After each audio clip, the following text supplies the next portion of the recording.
How fast can I run my marathon? The single most asked question in my coaching program from those using my training plans and those just reaching out in the DMs and over email. In this video, I'll walk you through my 5 data-driven steps for predicting someone's marathon time, and I'll be putting my money where my mouth is by using my training data ahead of next weekend's 2025 Gold Coast Marathon. So you can watch this video and then you can check my results, which I'll link in the description so you can see if I'm full of shit or not.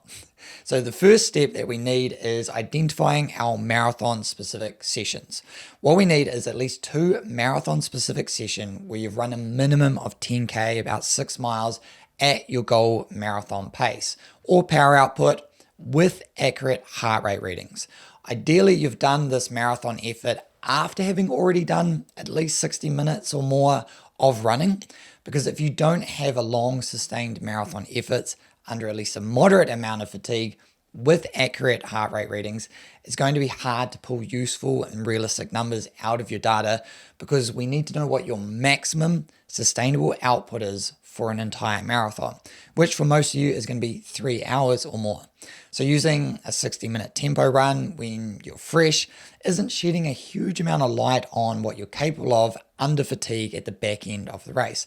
I mean, it's not impossible, we could still use it, but it's not going to give us the most accurate data. Bonus data is if you have additional marathon sessions or a recent marathon in the last year or half marathon in the last 6 months. I have a bunch of these workouts in this build up because as part of my training philosophy and my training plans, I always incorporate marathon specific workouts that are designed to prepare you for the marathon itself and provide valuable data that we can mine for these future predictions. For me personally, I also have already completed 2 quality marathons in this build up, so I'm not recommending this, but I'm currently testing a different kind of theory. To pull this data all together, I use intervals.icu. It's a relatively complicated tool at this stage, but I will be putting together a how-to guide on that, so stay tuned.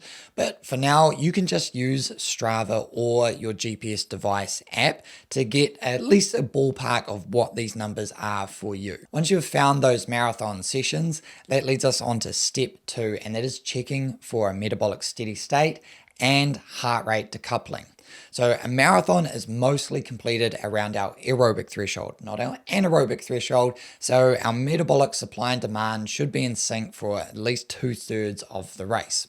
What we want to look for in our data is a stable heart rate versus increasing heart rate trends. This is why accurate heart rate data is super important. If your heart rate is jumping by more than 10 beats within a minute, it won't be accurate. Likewise, if your heart rate sits at a fixed value for an extended period of time, like more than a minute, it also won't be very accurate. So looking at your data, we first need to make sure it's accurate.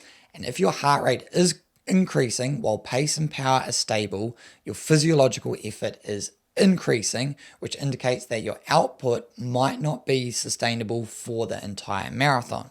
But to get more insight, we should check our zones and what percentage of thresholds that we are running at, because our heart rate can increase from, middle of zone 1, 70% to the middle of zone 2 at 85%.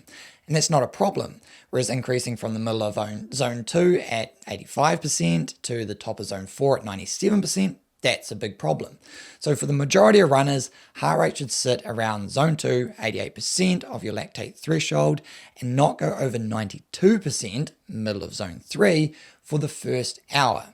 If our heart rate is increasing and our pace and power is dropping, this is what we're getting into decoupling. And this is a major red flag. Decoupling occurs when the physiological demand increases disproportionately to our measured output, pace or power. An example of this would be at the end of a race where you're trying exponentially harder just to run the same pace you're running at the start of the race. And that's due to the buildup of fatigue of the previous hours of running. So if you have a stable heart rate and a stable pace and power, we can write down those numbers as is. If we're getting major decoupling, then we need to look and adjust our numbers down, because what we're doing is not a metabolic steady state and we're going to end up blowing up. That leads us on to step 3, integrating our race history. So we want to quickly reference previous races, half marathons, marathons as benchmarks of proven performances reinforcing our predictive model.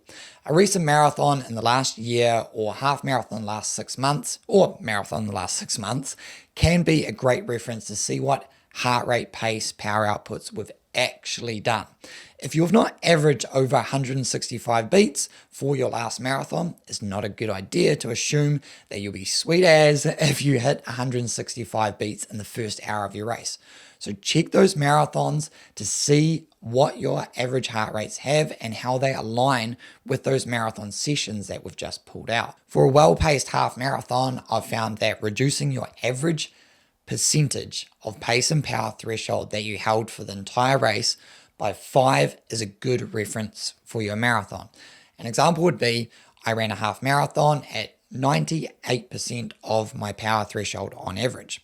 So that would have me subtracting 5 to get 93% of my threshold for my marathon reference. 93% of my threshold power is 370 watts.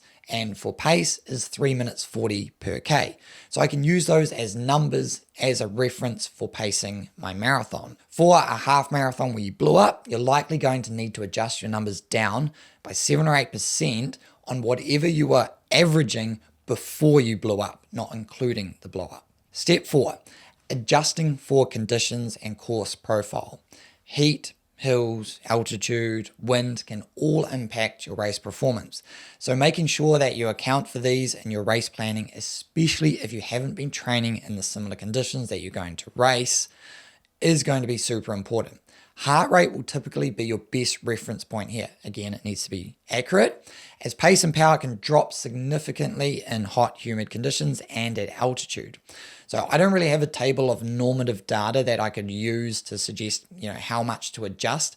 Everyone responds differently for heat and humidity and what those two references are, but you're going to have to run slower, so be prepared to adjust things down. Don't get too fixated on your pace output. All right, so number 5 is putting it all together.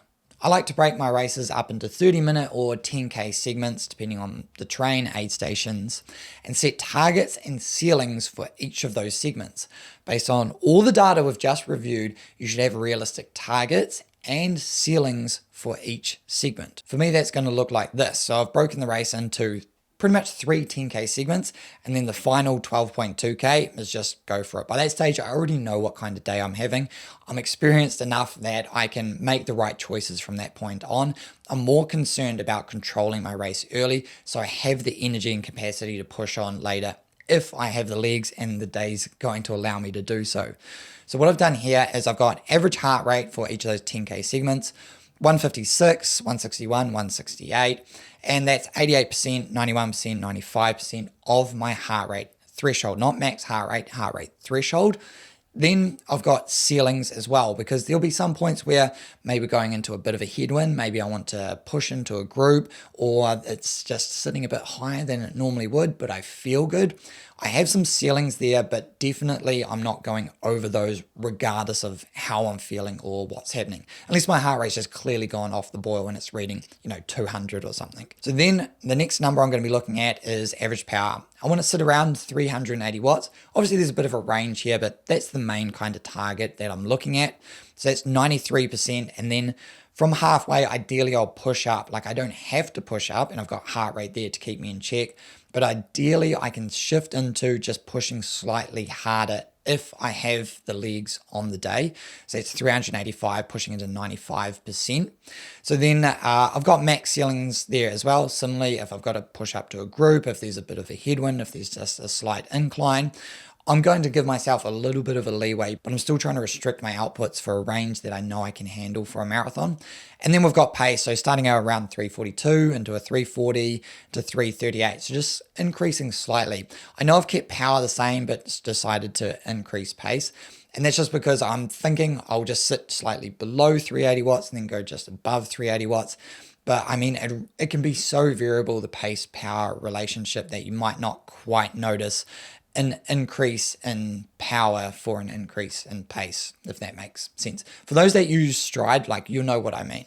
So anyway, I've got that, and then I've got just some upper limits on there as well, just to make sure if my heart rate's really low and my power's really low, that I still don't want to be running ridiculously fast early in the stages because I know what my capacity is right now based off of all of the training that I've been doing.